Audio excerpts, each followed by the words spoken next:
అందరికీ నమస్కారం అండి. ఇట్లు మీ కృష్ణవేణి ఛానల్. వీడియో చివరి వరకు చూడండి, నచ్చితే లైక్ చేయండి. కార్తీక మాసం వచ్చిందంటే చాలు మనకు ఈ 3 విషయాలు తప్పకుండా గుర్తుకు వస్తాయి. కార్తీక స్నానము, కార్తీక నక్తములు, కార్తీక దీపము. కార్తీక దీపంకు చాలా విశిష్టత ఉంది. ప్రతిరోజు గుడికి వెళ్ళడం, తులసి దామోదరునికి పూజ చేయడం, ఉసిరిదానం చేయడం, ఇవన్నీ చేస్తాము. ఈ దీపాలు ఏ ప్రకారంగా చేయాలి తెలుసుకుందాం. మొదటిది కృత్తికా దీపం. ఉదయ సమయమున తులారాశిలో సూర్యుడు ఉండగా స్నానం చేసి ఆకాశంలో నక్షత్రాలు ఉండగానే దీపాలు వెలిగించాలి. దీనిని కృత్తికా దీపము అంటారు. ఇలా చేస్తే అఖండమైన పుణ్యఫలము కలుగుతుంది. దీనిని స్త్రీలు పురుషులు ఎవరైనా చేయవచ్చు, కానీ స్త్రీలు మాత్రం తప్పనిసరి చేయాలి. స్త్రీలు ఆ సమయంలో తులసికోట దగ్గర దీపము వెలిగించాలి. అఖండ సౌభాగ్యము కలుగుతుంది. ఈ కార్తీక మాసంలో వీలైతే ప్రతిరోజు దీపదానం చేయాలి.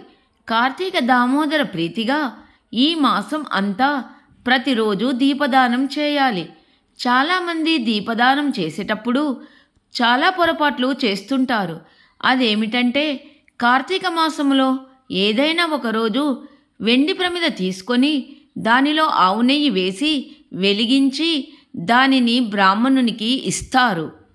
ఆ ప్రమిదలో కొద్దిగా నూనె పోసి దీపం వెలిగించి ఆ దీపం వెలుగుచుండగానే దానం ఇవ్వాలి. కాబట్టి దీపం కొండెక్కుతుందనే అభిప్రాయంతో బ్రాహ్మణుణ్ణి దానం తీసుకోమని తొందర పెడతారు. కనీసం బ్రాహ్మణునికి ఇచ్చే ప్రమిద కొంచెం పెద్దదిగా ఉండి కొద్దిసేపు దీపం వెలుగుతూ ఉండాలి. అలా అయితేనే వెండి దీపం దానం చేయండి. స్తోమత లేకపోయినచో దానం చేయకున్నా సరే. స్తోమత ఉన్నవారే దానము ఇవ్వాలి. ఈ విషయమంతా వెండి ప్రమిద గురించి. మరి కార్తీక మాసంలో దీపదానం ఎలా చేయాలి అంటే, కొద్దిగా పత్తిని తెచ్చుకొని స్వయంగా వత్తిని చేసి బియ్యం పిండితో కానీ గోధుమ పిండితో కానీ ఒక ప్రమిదను తయారు చేసుకొని అందులో ఆవు నెయ్యిని పోసి 2 వత్తులు అందులో వేసి వెలిగించి దక్షిణతో సహా దానము చేయాలి. కార్తీక మాసంలో పొరపాటున కూడా ఈ తప్పులు చేయకూడదని పెద్దలు అంటున్నారు. మొదటిది ఉల్లిపాయ, వెల్లుల్లి అసలే తినకూడదు. మాంసాహారం కూడా తినకూడదు. అయినా కానీ కార్తీక మాసంలో చాలామంది మాంసాహారము తినరు. ఆరోగ్యం సరిగా లేక నన్ను డాక్టర్ గారు తినమన్నాడు అన్నవారు తినండి. మరొక ముఖ్యమైనది ఏమిటనగా, కార్తీక మాసంలో ఆదివారం నాడు కొబ్బరి, ఉసిరి తినకూడదు. కార్తీక మాసంలో ఉసిరికాయ తింటే చాలా మంచిది, కానీ ఆదివారం రోజు తినకూడదు. మరి ఒక విషయం, మద్యము సేవించకూడదు. నాకు చాలా అలవాటు ఉంది, ఎలాగండి మరి అనేవారు భగవన్నామస్మరణ చేస్తూ శివునిని అభిషేకం చేసుకోండి. దానిని మర్చిపోతారు. ఆ దేవునికి నమస్కారం చేసి దండం పెట్టుకుంటే ఆ అలవాటు అదే మారిపోతుంది. చాలామంది ప్రదోష వేళ పడుకుంటారు. వట్టప్పుడే పడుకోవద్దు. కార్తీక మాసంలో ప్రదోష సమయంలో అస్సలే పడుకోకూడదు. ఎందుకంటే ఆ మహాదేవుడు ప్రమదగణాలతో కలిసి సంచరిస్తూ ఉంటాడు. కాబట్టి ఆ సమయంలో శివార్చన చేయాలి. మరియు ప్రదోష వేళ పొరపాటున కూడా శృంగారం చేయకూడదని పెద్దలు అంటున్నారు. మామూలు రోజుల్లో కూడా చేయకూడదు, కానీ కార్తీక మాసంలో అసలే చేయకూడదు. మరియు కార్తీక మాసంలో శివకేశవులను పూజించండి, స్మరించండి. కొందరు శివుణ్ణి దూషిస్తూ విష్ణువును పూజిస్తారు. మరికొందరు విష్ణువును పూజిస్తూ శివుణ్ణి దూషిస్తారు. కాబట్టి కార్తీక మాసము శివునికి, విష్ణువుకు చాలా ఇష్టమైన మాసము. అందుకే శివకేశవుల మధ్య భేదము చూపరాదు. జ్వాలాతోరణం వెలిగించినప్పుడు చాలామంది ఎక్కువసార్లు వెళ్ళుతారు. అలా వెళ్ళినప్పుడు గడ్డి కాలి పైన పడుతుంది. అందువలన ఆ విషయంలో జాగ్రత్తగా ఉండాలి. చాలామంది ఆరోగ్యం సరిగా లేకుండా ఉన్నా రోజు తలస్నానం చేస్తూ ఉంటారు. రోజు చేయకున్నా పర్వాలేదు. జాగరణం కూడా కొందరు టీవీలు సినిమాలు చూస్తూ గడుపుతూ ఉంటారు. అలా కాకుండా లౌకిక విషయాలపై నిద్రపోయి భగవన్నామస్మరణ చేస్తూ జాగరణ చేయాలని అర్థము. కాబట్టి నిద్ర మానేసి అనారోగ్యం పాలు కావద్దని పెద్దలు అంటున్నారు. మనకు కుదిరితే కార్తీక మాసంలో ఏదో ఒకరోజు నది స్నానం చేయాలని పెద్దలు సూచిస్తున్నారు. అది కూడా కుదరకపోతే పంపు నీళ్ళతో కూడా స్నానం చేయవచ్చు. ఒకవేళ మీకు వీలుంటే బ్రాహ్మణులకు దీపదానం చేయాలి. కార్తీక మాసములో దీపదానము చాలా ముఖ్యము. అన్ని ఫలితాల కంటే ఎక్కువ పుణ్య ఫలితము వస్తుంది. దీపదానం చేసినప్పుడు ఒక దీపం ఇవ్వడమే కాకుండా కొంచెం దక్షిణ కూడా ఇవ్వాలి. కార్తీక మాసములు ద్వాదశి నాడు తలకు గాని శరీరమునకు గాని నూనె అంటుకొని స్నానం చేయరాదని పెద్దలు అంటున్నారు. దీపావళికి ముందే తప్పక చేయవలసిన 3 విధులు. పితృదేవత ప్రీతి. మొదట నరక చతుర్దశి నాడు చేయవలసిన పని పితృదేవత పూజ చేయాలి. కొందరు అంటారు, పితృదేవతల పూజ మహాలయ పక్షాల్లో కూడా చేస్తారు కదా, మరి ఇప్పుడు ఎందుకని? అది ఎంత ముఖ్యమైనదో నరక చతుర్దశి దీపావళి కూడా పితృదేవతలకు అంతే ముఖ్యమైనది. అసలు నరక చతుర్దశి అనే పేరు ఎందుకు వచ్చింది అంటే, మన పితృదేవతలు మహాలయ పక్షములో మన పితృదేవతలు కిందికి వస్తారు. అందుకని వారిని సాగనంపడానికి సమయమే ఈ నరక చతుర్దశి పూజ. పితృదేవతలకు ఊర్ధ్వలోకంకు మనము వారికి దారి చూపెట్టాలి. దానిని పాటిస్తే మన పితృదేవతలు మనము మర్చిపోలేదని చాలా సంతోషపడతారు. వారి యొక్క ఆశీస్సులు మనపై ఎల్లవేళలా ఉంటాయి. వంశాభివృద్ధి జరుగుతుంది. తెలివితేటలకు కానీ మరియు కుటుంబంలో ఏ లోటు ఉండదు. అందుకని పితృదేవతల ఆశీర్వచనం ఉంటే ఆ కుటుంబం హాయిగా ఉంటుంది. అందుకని వారిని పూజించాలి. దాని కొరకు ఏం చేయాలి అంటే, ఒక దివిటీకి మంట పెట్టి దానిని ఆకాశం వైపు చూపించి పితృదేవతలకు నమస్కారం చేసి దానిని నేల మీద 3 సార్లు కొట్టాలి. దానిని క్రింద పడివేయాలి. ఇలా చేస్తే పితృదేవతలు ఉత్తమగతులు కలగకుండా ఉంటే వారికి సద్గతి కలిగి భక్తితో చేస్తే వారు పైకి వెళ్ళిపోతారు. కొన్ని ప్రాంతాలలో కొన్ని విధాలుగా చేస్తారు. కొందరు గోంగూర కాడలను తెచ్చి దానికి వత్తులను చుడతారు. అంటే తెల్ల క్లాతుతో చేసిన వాటికి చుడతారు.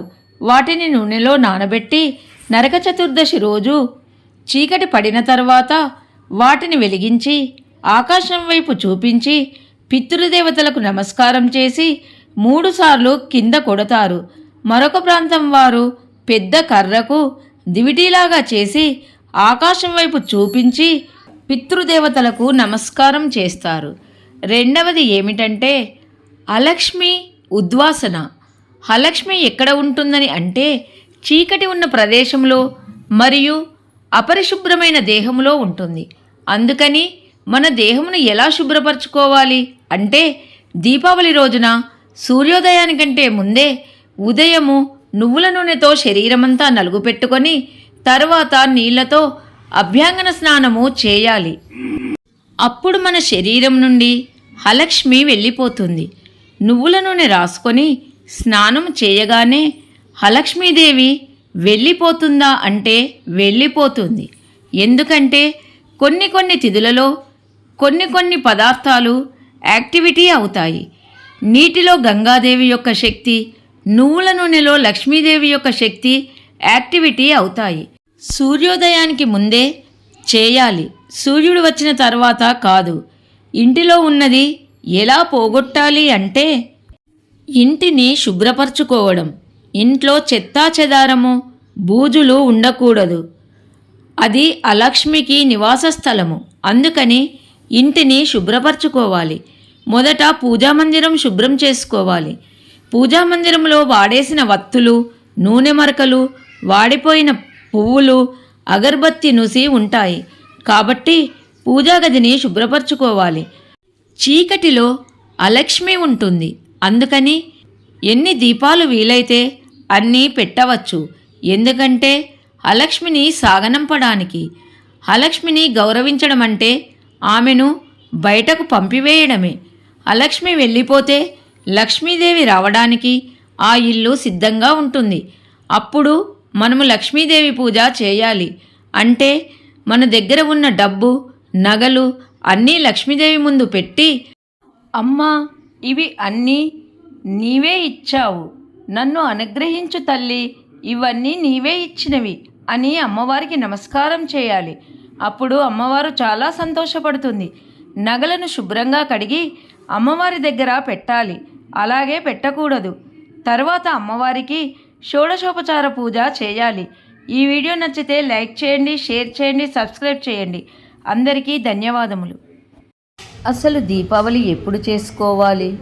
మట్టి దీపాలు ఒకసారి వాడినా తర్వాత మళ్ళీ వాడవచ్చా? మరియు ఎన్ని దీపాలు వెలిగించాలి? వీటి గురించి తెలుసుకుందాం. 2024వ సంవత్సరంలో దీపావళిని ఎప్పుడు జరుపుకోవాలి అంటే 29వ తారీఖు ధనత్రయోదశి అవుతుంది. 30వ తారీఖు నరక చతుర్దశి అవుతుంది. 31వ తారీఖు దీపావళి పండుగ జరుపుకోవాలి. సూర్యోదయానికంటే ముందే నిద్ర లేచి ఇల్లు వాకిలి శుభ్రం చేసుకోవాలి. స్నానం చేయడానికంటే ముందు శరీరానికి నువ్వుల నూనె రాసుకోవాలి. ఎందుకంటే నువ్వుల నూనెలో లక్ష్మీదేవి కొలువుంటుంది కాబట్టి. మన శరీరంలో ఉన్న అలక్ష్మీదేవి తొలగిపోవాలని నువ్వుల నూనె శరీరానికి రాసుకొని స్నానం చేయాలి. దరిద్రం పోయి లక్ష్మీదేవి అనుగ్రహిస్తుంది. స్త్రీలు బార్డర్ ఉన్న తెల్ల చీరను ధరించాలి. మగవారైతే తెల్లని పంచెను ధరించాలి. సాంప్రదాయ ప్రకారము నుదుటికి బొట్టును ధరించాలి. ఇంటికి మామిడి తోరణాలు కట్టుకోవాలి. రంగవల్లులు వేసి అలంకరించుకోవాలి. తరువాత ధనలక్ష్మిని పూజించాలి. లక్ష్మీదేవికి ధూప దీప నైవేద్యాలు సమర్పించి లక్ష్మీదేవికి సంబంధించినవి చదువుకోవాలి. ఎటువంటి రోగాలు లేనివారు ఆ రోజు సాయంత్రం వరకు ఉపవాసం చేస్తే చాలా మంచిది. అలక్ష్మీదేవి వెళ్ళిపోయి లక్ష్మీదేవి వస్తుంది. దారిద్రము కూడా తొలగిపోతుంది. సాయంత్రం మళ్ళీ ఇల్లు శుభ్రం చేసుకొని ధనలక్ష్మీ మాతను శ్రద్ధాభక్తులతో పూజించాలి. అసలు దీపావళి రోజు ఎన్ని దీపాలు వెలిగించాలి అంటే సరి సంఖ్యలో దీపాలు వెలిగించాలి. కనీసం దేవుని గదిలో 2 దీపాలు, సింహద్వారం వద్ద 2 దీపాలు, తులసి కోట వద్ద 2 దీపాలు వెలిగించాలి. ఇంట్లో మరియు కాంపౌండ్ వాల్ మీద కూడా దీపాలు వెలిగించవచ్చు. కానీ సరి సంఖ్యలో మాత్రమే వెలిగించాలి. మళ్ళీ దీపంలో ఎన్ని వత్తులు వేయాలి అనే అనుమానము కలుగుతుంది.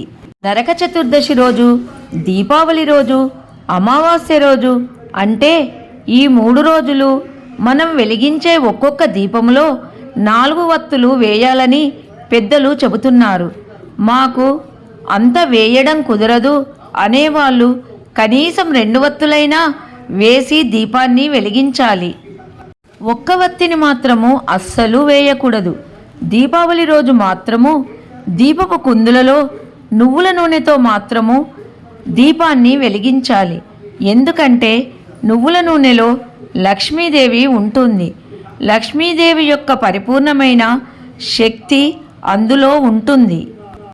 మట్టి ప్రమిదలలో దీపాలు వెలిగించిన తరువాత మరుసటి రోజు ఆ ప్రమిదలలో దీపాలు వెలిగించవచ్చా అంటే ఒక్కసారి వాడిన మట్టి ప్రమిదలను మళ్ళీ వాడకూడదని పెద్దలు అంటున్నారు. కానీ కొందరు కార్తీక మాసం నెల రోజులు దీపాలు వెలిగిస్తారు.